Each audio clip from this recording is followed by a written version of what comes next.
कल्याण डोंबिवली महानगरपालिकेमधील 65 इमारतींचा जो विषय आहे की ज्यासाठी कोर्टाने आदेश दिलेत की 65 इमारती या तोडल्या पाहिजे आणि मला वाटतं ह्या 65 इमारतीमधील राहणारे नागरिक जे आहेत जेव्हा त्यांनी रूम्स घेतले, बिल्डिंगमध्ये घर घेतले, तेव्हा त्यांना वाटलं की पूर्णपणे ही बिल्डिंग जी आहे ती लिगल आहे. पेपर त्यांना दाखवण्यात आले, KDMCचे पेपर असतील, रेराचे पेपर्स असतील, इवन दो पेपर्स दाखवून लोन देखील बँकेकडून मिळालेलं आहे.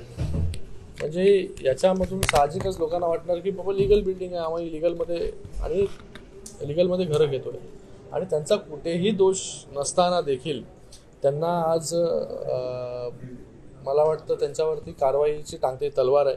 कोर्टाने आदेश दिलेले आहेत. यासाठी आम्ही वकिलांची मदत घेतोय, त्यांना एक टीम देतोय. त्याचबरोबर UD डिपार्टमेंटमधून कशाप्रकारे त्यांना मदत करता येईल, त्यांना सेफगार्ड करता येईल. परवाच मला वाटतं महाराष्ट्र राज्याचे मुख्यमंत्री देवेंद्र फडणवीस साहेब बदलापूरमध्ये असताना त्यांनी देखील आश्वासित केलेलं आहे लोकांना की आम्ही पूर्णपणे जे आहे लोकांच्या पाठीशी आहोत.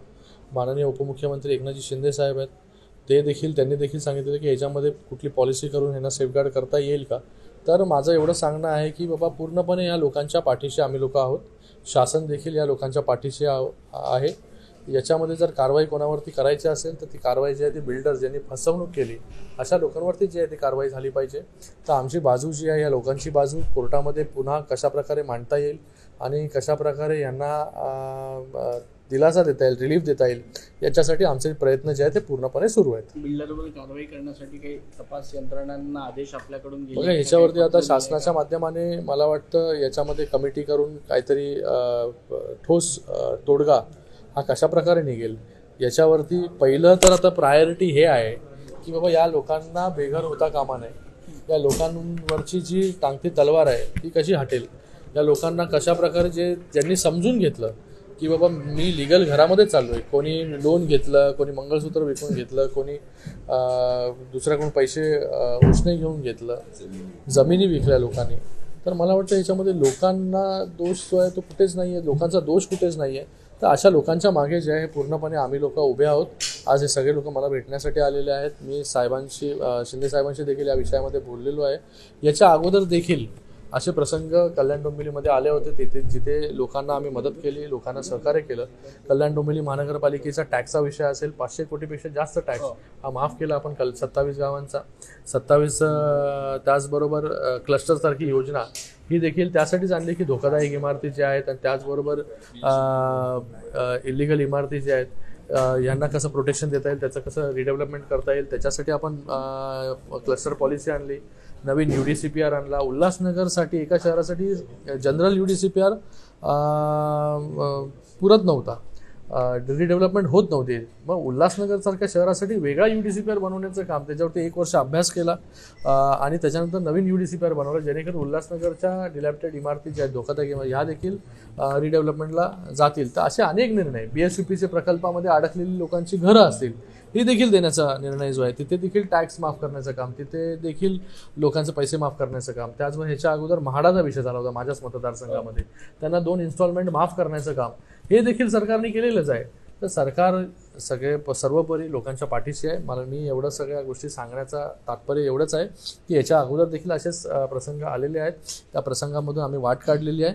या प्रसंगामधून देखील कशाप्रकारे वाट काढता येईल याची पूर्णपणे प्रयत्न आणि पूर्णपणे ताकदीनिशी यांच्या पाठीशी उभं राहण्याचं काम शासन आणि आम्ही लोकप्रतिनिधी म्हणून करणार आहोत. विषय सेन्सिटिव्ह असताना काही लोक याचं राजकारण करण्याचा प्रयत्न करतात. मला वाटतं याच्यामध्ये कोणीही राजकारण करू नये. लोकांच्या घरांचा विषय आहे. लोक जे आहे घराचं स्वप्न पाहत असतात. अनेक वर्ष लोक घराचं स्वप्न पाहतात की आपल्याला घर एका दिवशी म्हणजे आपल्या आयुष्यामध्ये कधीतरी आपलं स्वतःचं घर जे आहे ते झालं पाहिजे. मला सगळ्यांना विनंती आहे की कोणीही याच्यामध्ये राजकारण करू नये. पूर्णपणे सरकार जे आहे लोकांच्या पाठीशी आहे.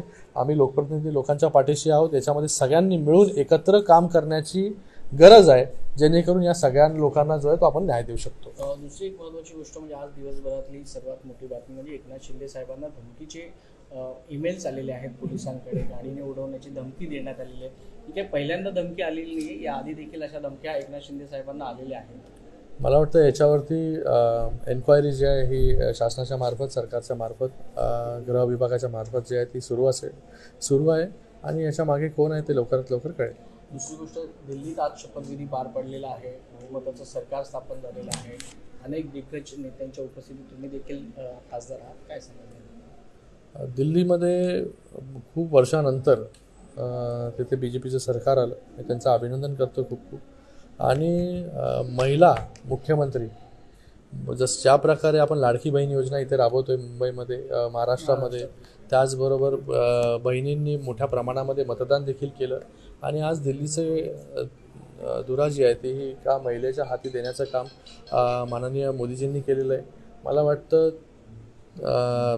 त्यांच्या मार्गदर्शनाखाली, नेतृत्वाखाली नक्कीच दिल्लीमध्ये जे आत्तापर्यंत कामं होत नव्हती, दिल्लीमध्ये पोल्युशनचा विषय असेल, दिल्लीमध्ये ट्रॅफिकचा विषय असेल, दिल्लीमध्ये इन्फ्रास्ट्रक्चरचा विषय असेल, दिल्लीमध्ये यमुनाचा पोल्युशनचा विषय असेल, हे सगळे विषय गेले अनेक वर्ष तसेच गंभीर होते. हे विषय सोडवण्याचं काम नक्कीच नवीन सरकार करेल आणि नवीन सरकारला खूप खूप शुभेच्छा देखील देतो. असं म्हटलं जातं दिल्लीतलं सरकार बसल्यानंतर आता महाराष्ट्रातलं तुमचं जे ऑपरेशन टायगर आहे ते आता अधिक जलद गतीने सुरू होईल. पण दुसरी गोष्ट अशी आहे की उद्धव ठाकरेंकडून देखील सेव्ह टायगर या ऑपरेशनची आता घोषणा झालेली आहे. दर मंगळवारी सगळे UBTचे नेते आहेत ते सेना भवनमध्ये बसणार आहेत, चर्चा करणार आहेत आणि नाराजांचं मन वळवण्याचा प्रयत्न करणार आहेत. तर ह्या सेव्ह टायगरकडे कसं बघतात? बघा, मला वाटतं हे अगोदरच करायला पाहिजे होतं. आता सगळे टायगर जे आहे ते तुमच्या पक्षामधून जे आहे, म्हणजे तुमच्याकडून इंग्रजातून बाहेर निघाले, त्यांनी प्रयत्न केला होता. पण मला वाटतं सगळे लोक जे आहेत आज माननीय मुख्यमंत्री एकनाथजी शिंदे साहेबांच्या नेतृत्वाखाली काम करत आहेत, त्यांना जोडले जात आहेत. रोज नवीन नवीन पक्षप्रवेश होत आहेत, कारण की लोकांना विश्वास आहे की 2.5 वर्ष अगोदरचं सरकार हे 2.5 वर्ष नंतरचं सरकार